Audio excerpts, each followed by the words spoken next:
ce qui concerne le médicament, on pourrait résumer cette mission en apporter le bon médicament au bon patient à la bonne dose au bon moment. Nous, on dispense que les médicaments pour le moment pour le site de Mulhouse. Donc ça représente une centaine de services. C'est beaucoup d'endroits différents où on a besoin de médicaments différents dans des conditions distinctes.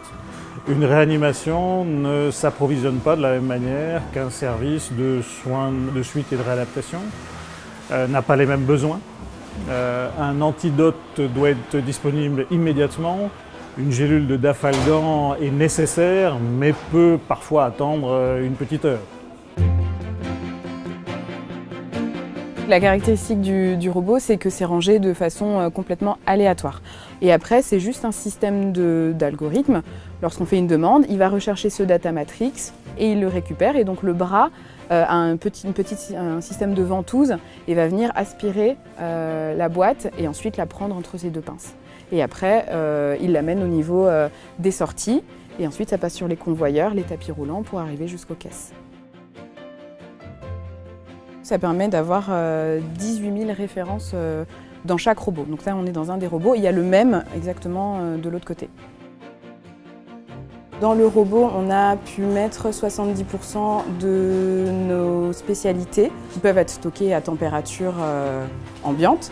Les 30% qu'on n'a pas pu sont stockés sur des étagères dynamiques parce que du fait de leur conditionnement. Soit parce qu'ils sont trop lourds, soit trop fragiles, soit parce qu'ils nécessitent une conservation particulière.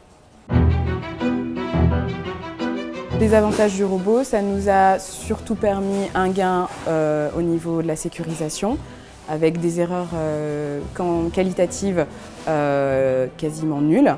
Ça nous a permis un gain de temps au niveau de la dispensation, qui permet de mieux répartir le temps préparateur.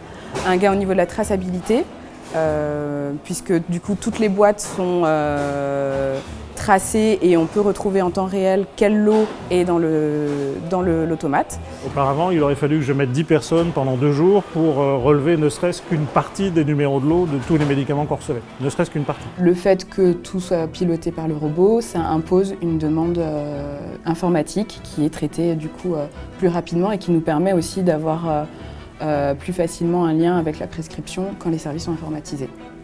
Et un gain au niveau de la place, puisque le stockage est optimisé et ça nous a permis d'acquérir 2 nouvelles chambres froides plus modernes et plus aux normes pour les médicaments qui doivent être conservés à température entre 2 et 8 degrés. Les sorties donc, qui vont de 3 à 6. L'intérêt, c'est de pouvoir piloter à l'avance plusieurs services en même temps. Donc le bac est prêt. Ce bac va transiter par un centre de tri pour être distribué dans le service destinataire.